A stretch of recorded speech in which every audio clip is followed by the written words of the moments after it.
지난주는 우리가 주님의 부활하시고 우리를 영원한 죄에서 생명으로 옮기신 바 된 그 은혜를 찬양하고 감사하는 부활절로 우리가 드렸습니다.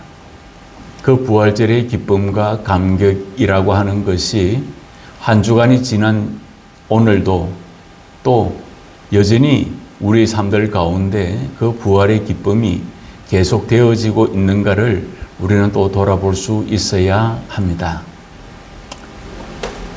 요즘은 있는지 모르겠지만 예전에 중화요리점에 가면 많은 사람들이 갈등하는 것이 한 가지 있습니다. 메뉴 선정에 있어서 어떤 분은 선호하는 것에 따라서 짜장면을 좋아하시는 분이 있고 어떤 분은 짬뽕을 좋아하시는 분이 있습니다.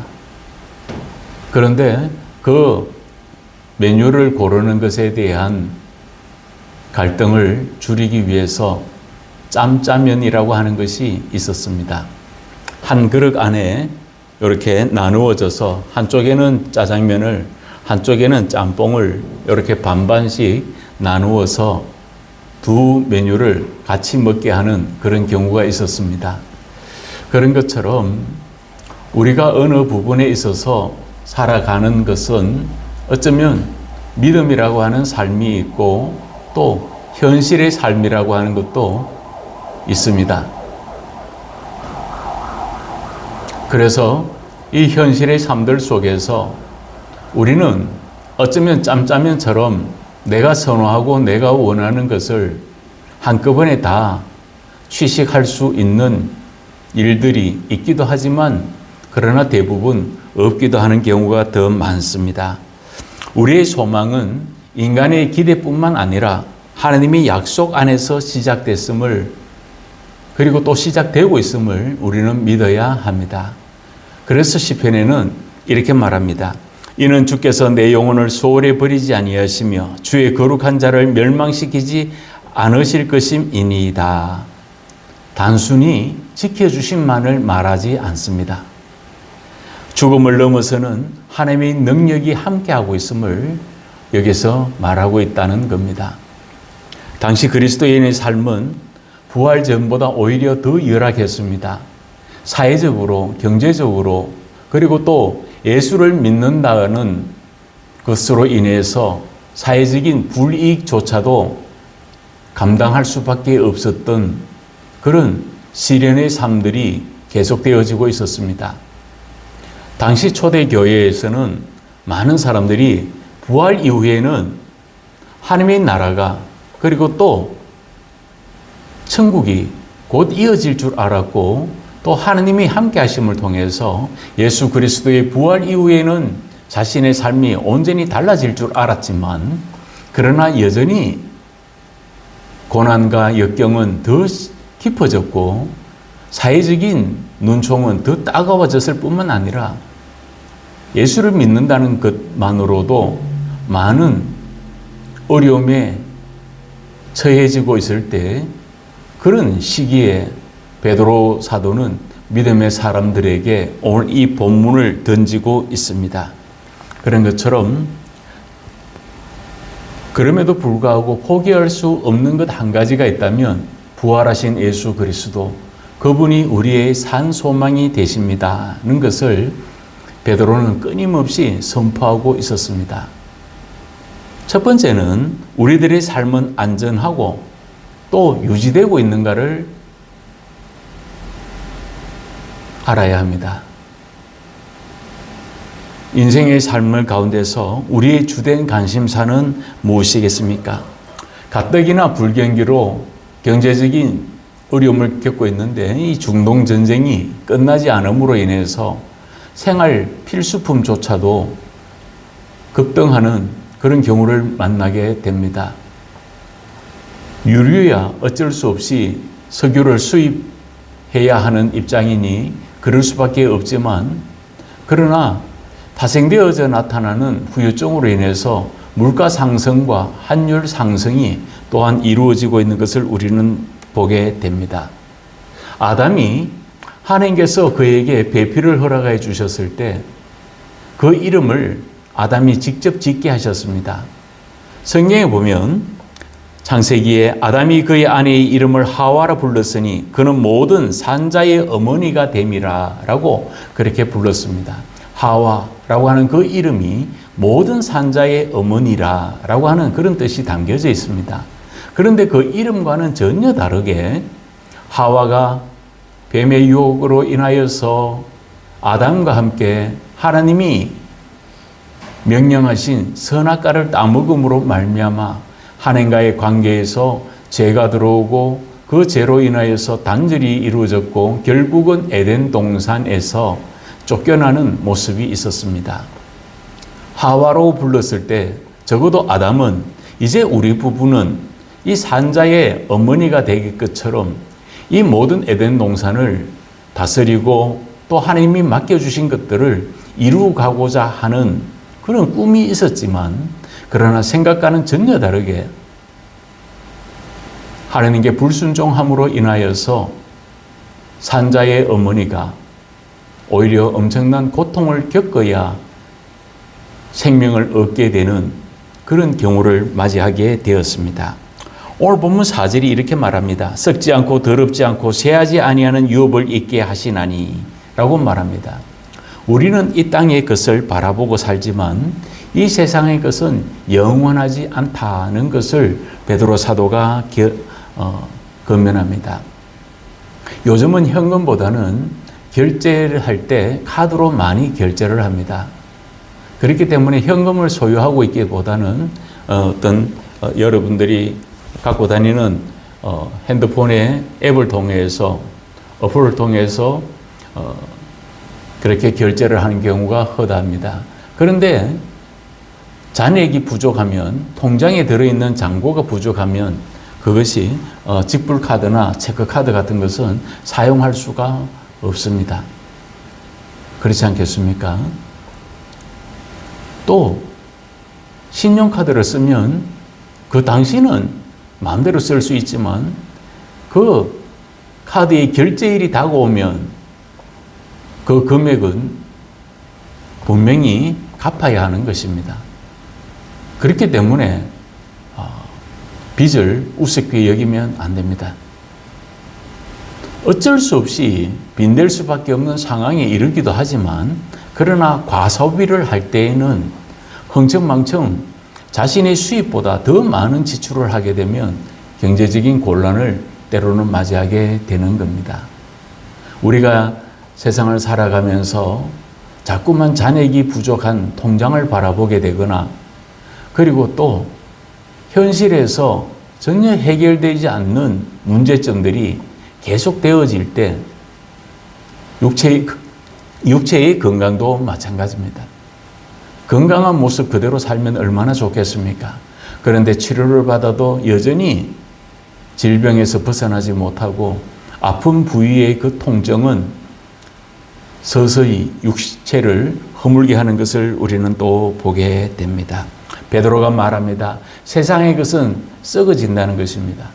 그리고 언젠가는 더러워질 것이고 또 언젠가는 쇠하여 없어집니다. 라고 말합니다. 하지만 하나님이 주시는 것이 있는데 그것은 바로 썩어 없어지지도 아니하고 더럽혀지지도 아니할 뿐만 아니라 사라지지 않는 유산이 됩니다. 라고 말합니다. 그러면서 4절에 후반부에 곧 너희를 위하여 하늘에 간직하신 것이라 라고 이야기를 하고 있습니다. 그래서 간직하다라고 하는 이 표현은 단순히 소장하고 소유하는 정도만을 말하는 테테레메넨이라는 단어를 쓰는 것이 아닙니다. 여기서 이야기하는 이 간직이라고 하는 이 테테레메넨이라고 하는 것은 완료형으로 이미 보존되었다는 겁니다. 이미 준비가 끝났다는 것입니다. 그렇기 때문에 우리의 소망은 바로 하늘에 또 천국에 소망을 두고 살아가는 것입니다. 하나님의 은혜로 우리에게 이미 모든 것이 준비되었으니 준비된 것들을 누리고 살아가라 라고 말씀하고 있습니다. 하나님께서 에덴 동산을 만드시고 아담과 하와에게 이 모든 것들을 누리고 살아가라고 얘기했지만 그러나 그들은 하나님과 같이 되고자 하는 자신의 눈이 열리기를 원했던 그런 육체의 소욕을 쫓게 되었을 때 그는 결국 피조물과 창조주의 그 관계성을 깨뜨려버리는 어리석음을 범하게 되는 것입니다. 그렇습니다. 세상의 것으로는 우리를 지키는 데는 한계가 있습니다. 물질이, 돈이 인생의 전부는 아니다라고 이야기를 합니다. 그렇지만 많은 부분에 엄청난 영향력을 미칠 수 있는 것입니다. 권력도 마찬가지고 명예도 마찬가지입니다. 그렇기 때문에 지자체 선거에서 때로는 지역구의 보궐선거에서 많은 사람들이 출마표를 던지고 국회의원이 되고자 하고 시의원이 되고자 하는 그런 의미가 어디에 있겠습니까? 그것을 단순히 명예직으로 생각해서는 안 됩니다. 국민을 위해서 일하는 사람이 되어야 되는데 자신이 그 직위를 가지고 자신의 이익을 탐한다면 그것은 극히 잘못된 사람이고 그들을 뽑아줘서는 아니 되는 것입니다. 이 세상의 모든 삶의 문제들은 무조건 견딘다고 해서 달라지지는 않습니다. 믿음의 시련 가운데서 우리들을 견인해가는 하나님의 놀라운 손길이 있다는 것을 믿는 것이 믿음입니다. 삶의 순간순간들 속에서 세상에서도 차량 사고가 나면 제일 먼저 도착하는 것이 구급차고 또 이 견인차입니다. 그런 것처럼 인생의 여정 가운데에서도 하나님은 우리들이 어떤 어려움에 있든지 우리를 떠나지 아니하시고 우리와 함께 하십니다. 두 번째는 포기하지 말고 산 소망으로 나아가자고 베드로는 믿음의 사람들에게 권면하고 있습니다. 3절이 말합니다. 우리 주 예수 그리스도의 아버지 하느님을 찬송하리로다 라고 말합니다. 베드로는 그 당시 제가 서두에 말씀드렸던 것처럼 사회적으로 경제적으로 굉장한 불이익뿐만 아니라 엄청난 압제를 받고 있었던 시기였습니다. 그것은 믿음 생활을 한다는 것이었고 예수 그리스도를 구주로 섬긴다는 것 하나 때문에 그들은 엄청난 받지 않아도 될 연단과 고통을 감수하고 있었습니다. 그럴 때 베드로는 우리가 찬송합시다 라고 이야기를 합니다. 찬양한다는 것입니다. 우리가 하나님을 노래합시다 라고 말합니다. 힘들고 어려운 사람들에게 야 힘내 라고 말하는 것은 누가 못하겠습니까?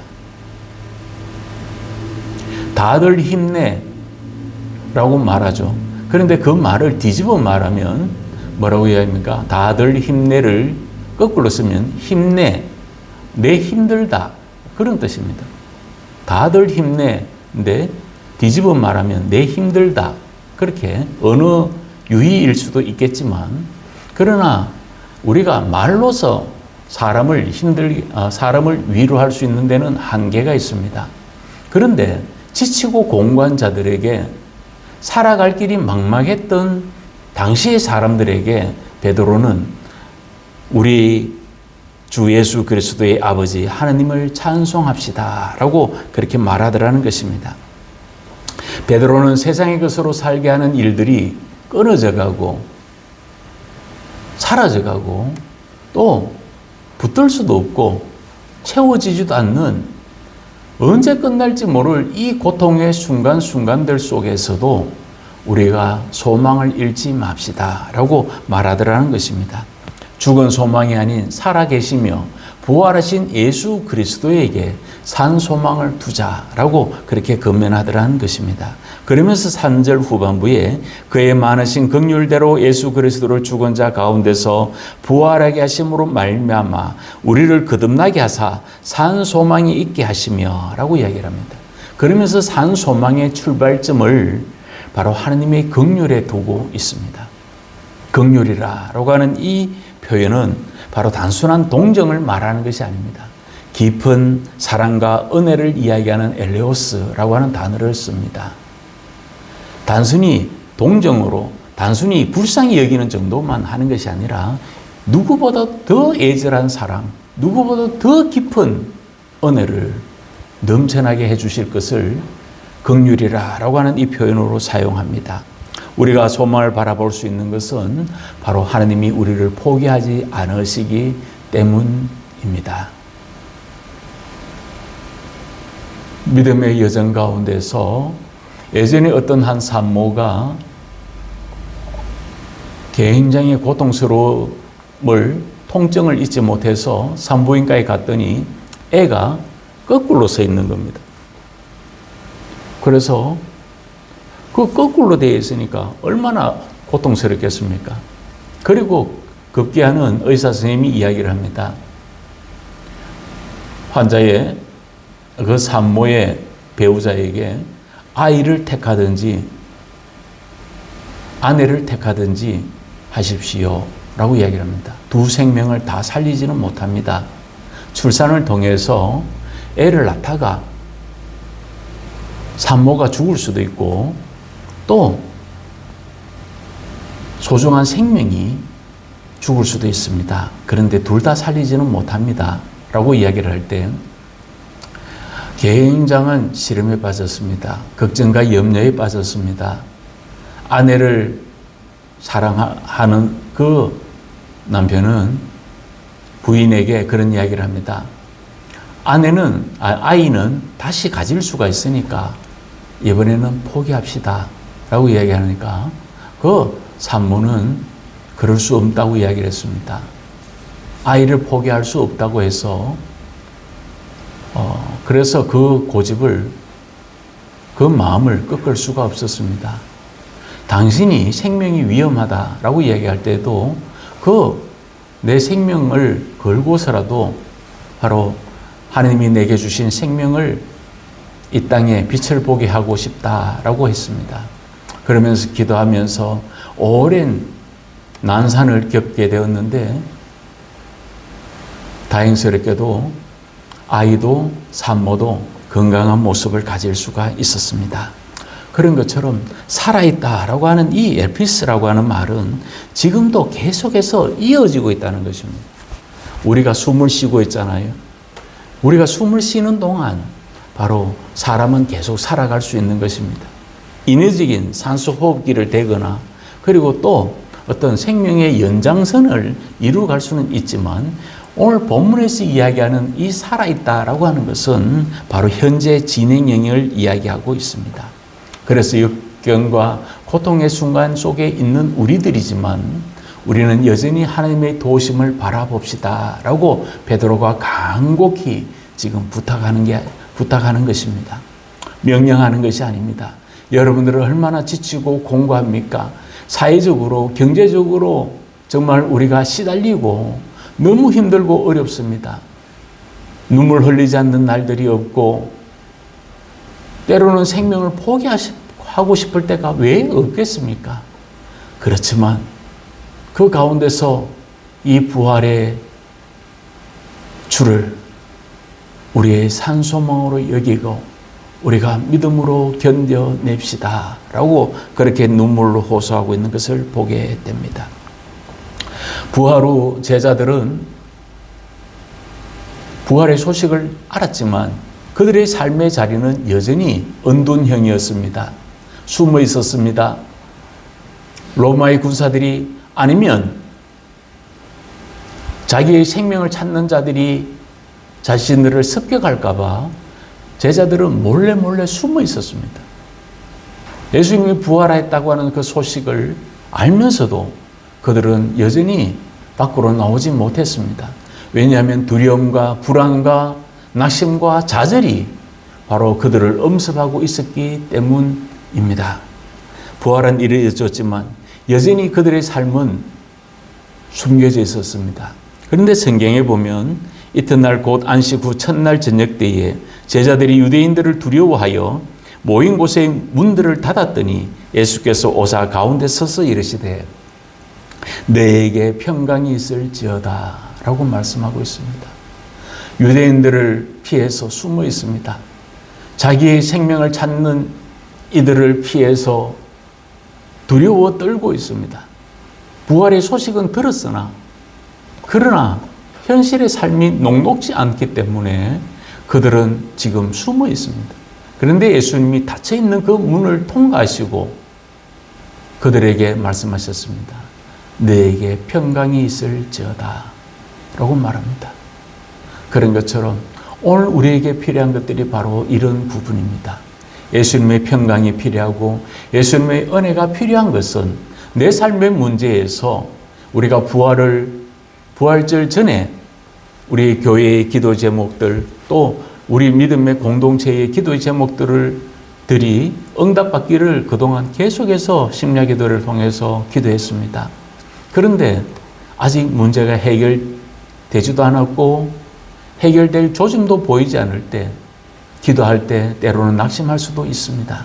그럼에도 불구하고 우리의 기도를 들으시는 하나님의 이 약속하시고 하나님의 이 계획하심을 바라보고 하나님의 뜻하신 바를 쫓는 것이 바로 기도의 과정이며 힘이 아니겠습니까?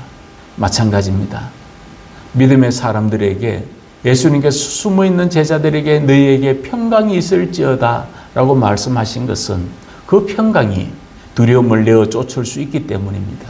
예수님이 주시는 그 평강이 삶의 언둔 자에서 다시 밖으로 나아가는 삶으로 하나님이 이끌어내시는 힘이 됨을 우리는 알 수가 있습니다.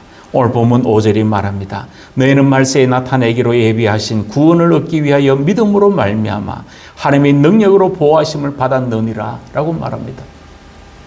당시 베드로 사도와 믿음의 사람들을 보호할 자들이 아무도 없었습니다.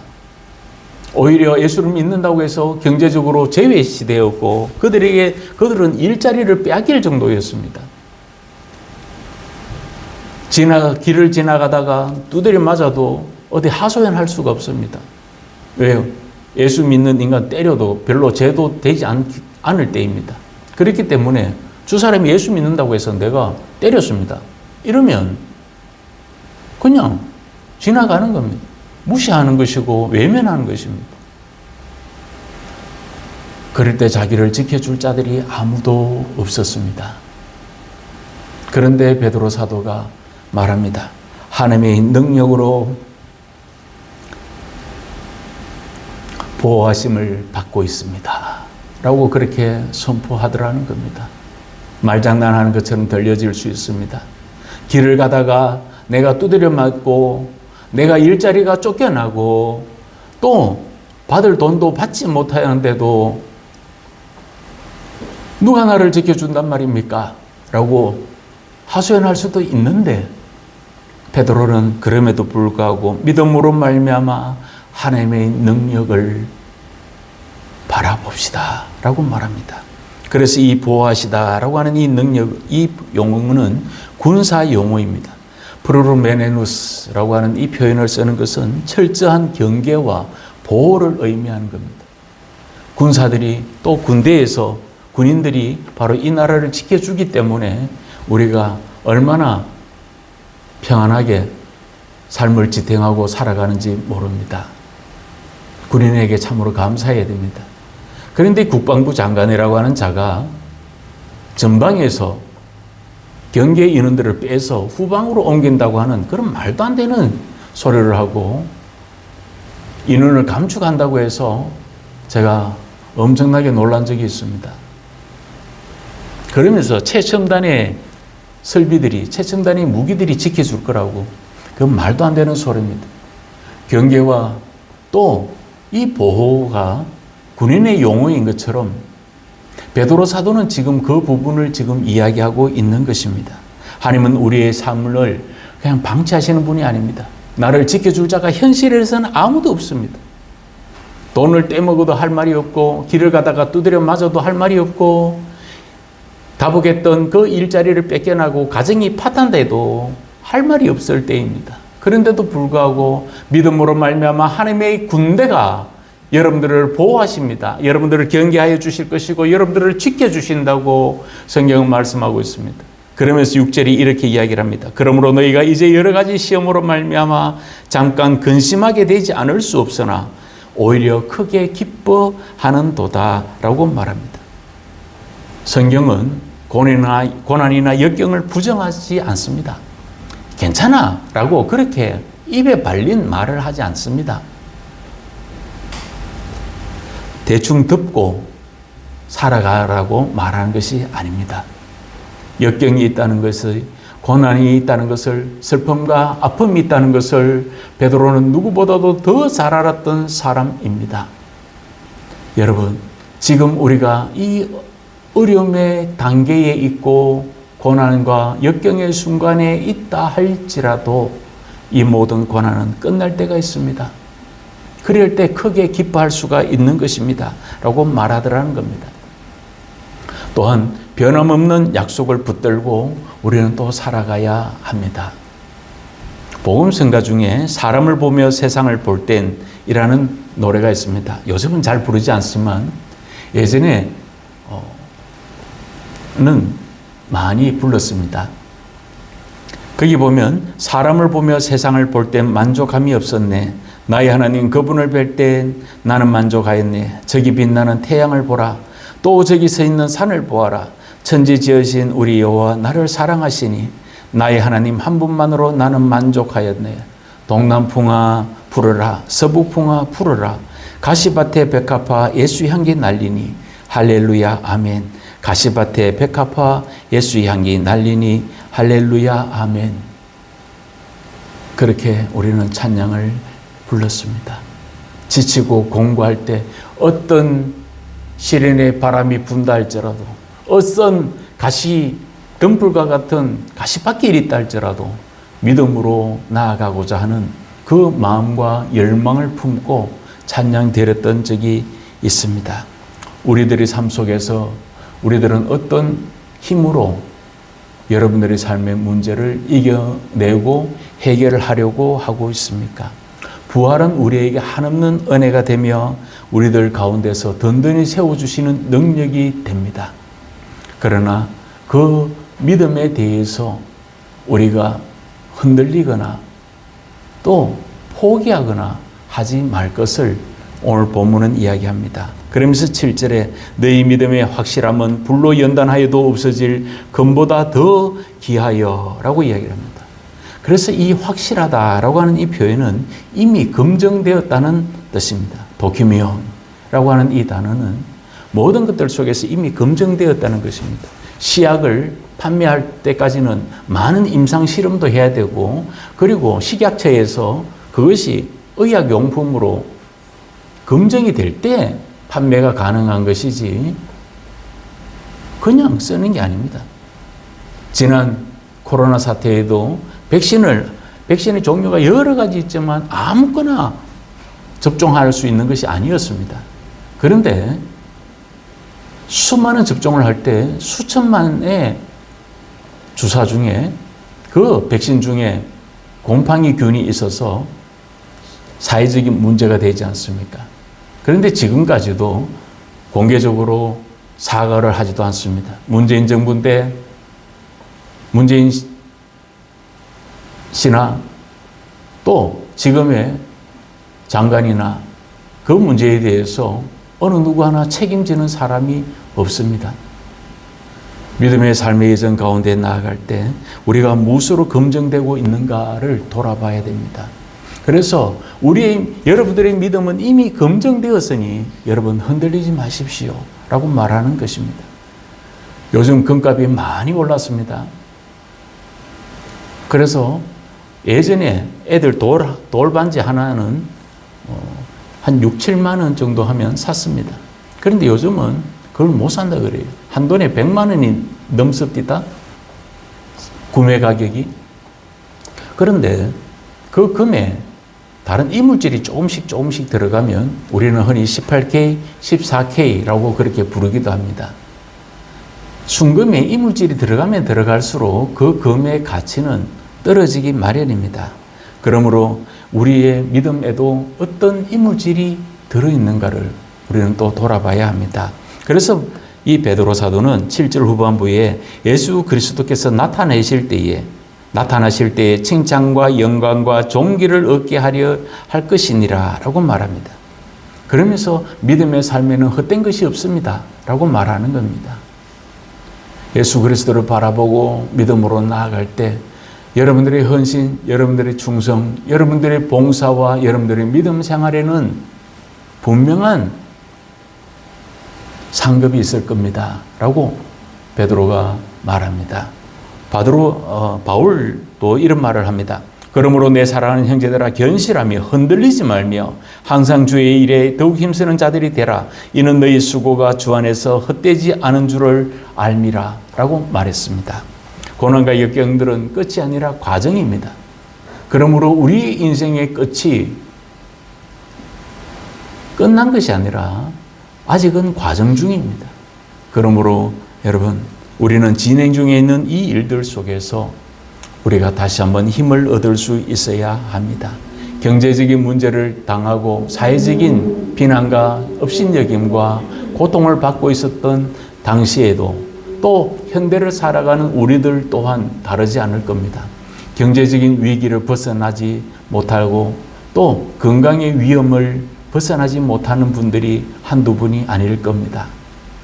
그 가운데서도 우리가 하나님의 거룩한 은혜 앞에 나아갈 때 겪고 있는 이 고난과 또 이 문제점들을 어떻게 바라보고 믿음의 재해석을 하고 있는가에 따라서 우리는 또 달라질 수가 있는 것입니다. 눈에는 아무것도 보이지 않고 해결되지 않았다 할지라도 우리들을 일으켜 주심을 우리는 기억해야 됩니다. 부활하신 예수님을 만나지 못했던 도마는 예수님의 부활을 믿지 않았습니다. 그가 그렇게 이야기를 했습니다. 아니, 나는 못 믿겠다.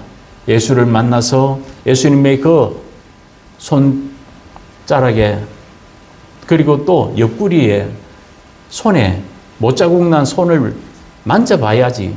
옆구리에 손을 넣어봐야지. 봐야지만 나는 믿겠다라고 말할 때 예수님이 말씀하셨습니다. 그를 만나서 예수께서 이르시되 너는 나를 본고로 믿느냐 보지 못하고 믿는 자들은 복되도다 하시니라 라고 말씀하셨습니다.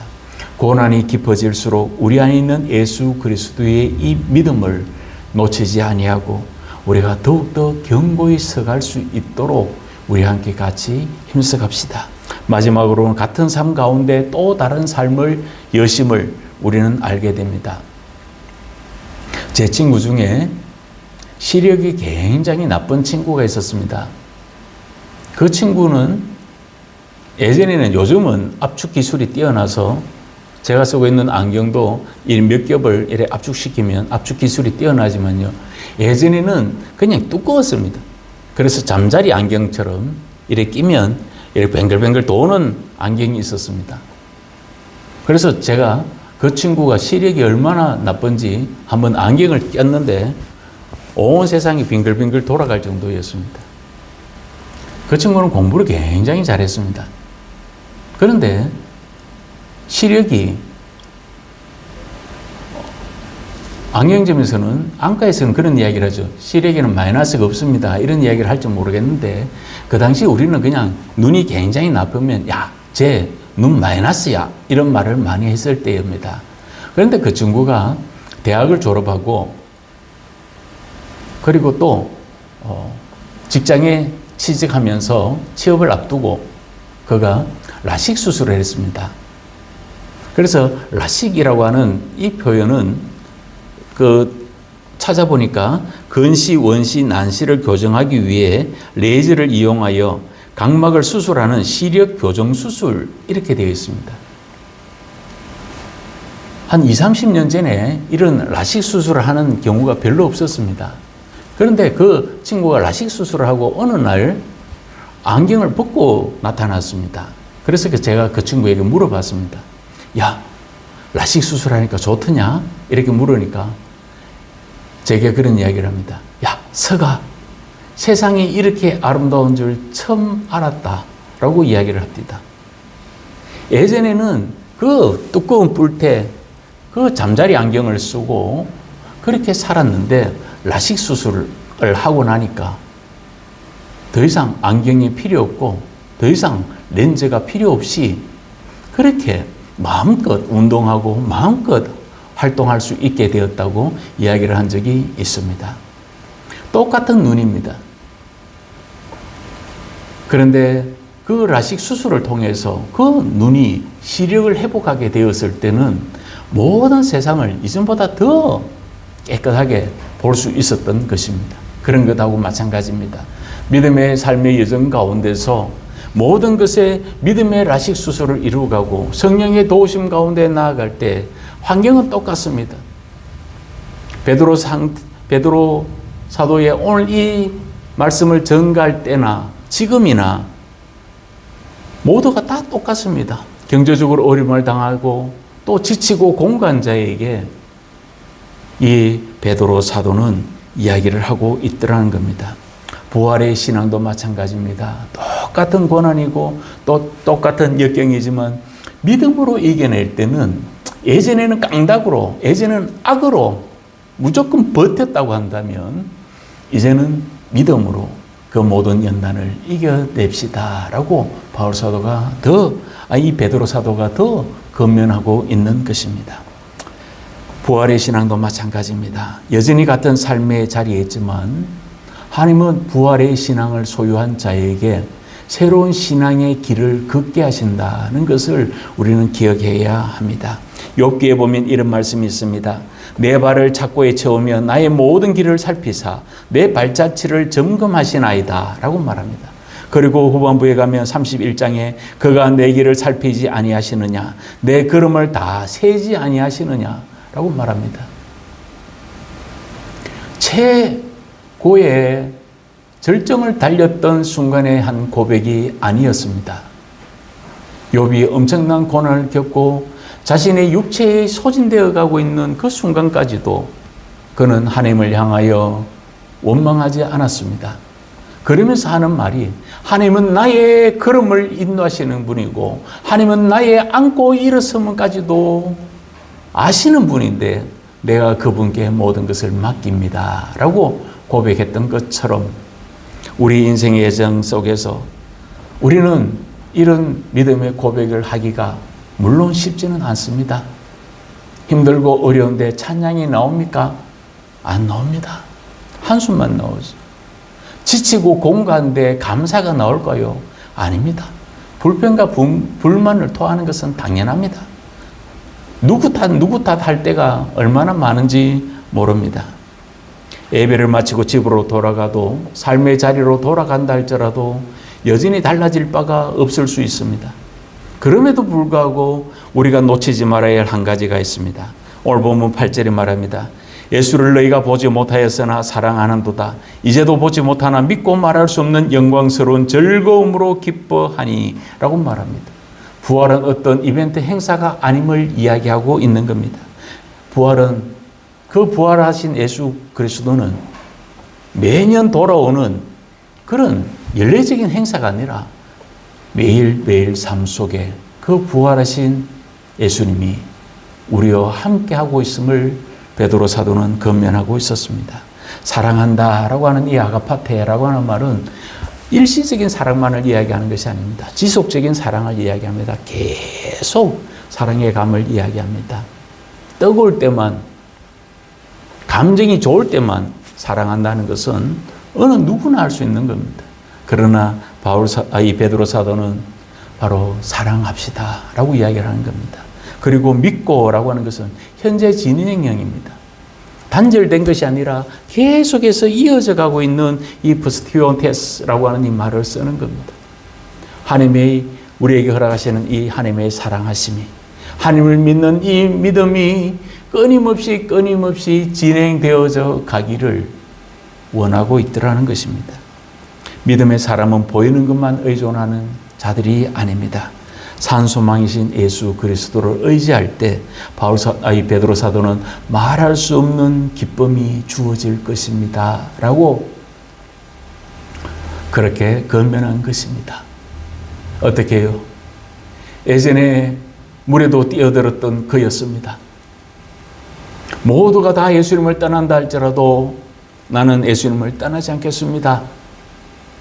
하나님은 바로 예수 그리스도는 살아계신 하나님의 아들입니다라고 고백했던 그가